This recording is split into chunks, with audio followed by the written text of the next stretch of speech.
এই ছেলেটি তার বড়লোক গার্লফ্রেন্ডকে সাথে করে নিয়ে এসে তার মাকে ডাক দেয়, মা।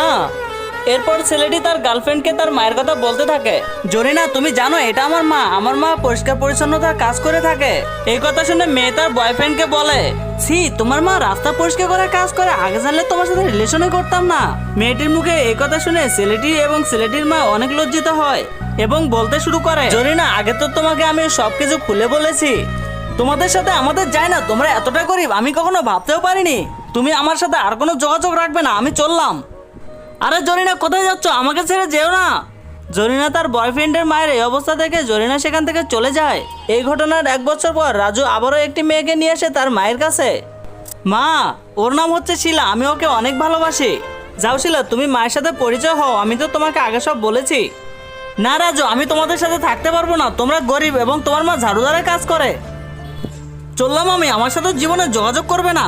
শিলা শোনো। এরপর রাজু মন খারাপ করে দাঁড়িয়ে যায় এবং তার মাকে বলতে থাকে, মা তুমি এইভাবে যাচাই করে কিভাবে ভালো মেয়ে খুঁজে পাবে? বাবা রাজু তুমি তো ভালো করে জানো যারা ভালো মেয়ে হবে তারা সব পরিবেশে মানিয়ে নিতে পারবে।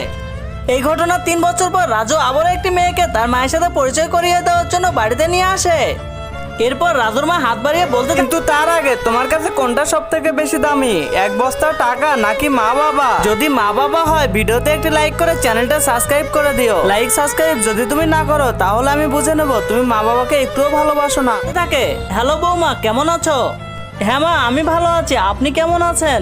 এরপর বৌমা রাজুর মাকে জিজ্ঞেস করে, আরে শাশুড়ি আম্মা তুমি এই পোশাক পরে আছো কেন, জামা কাপড়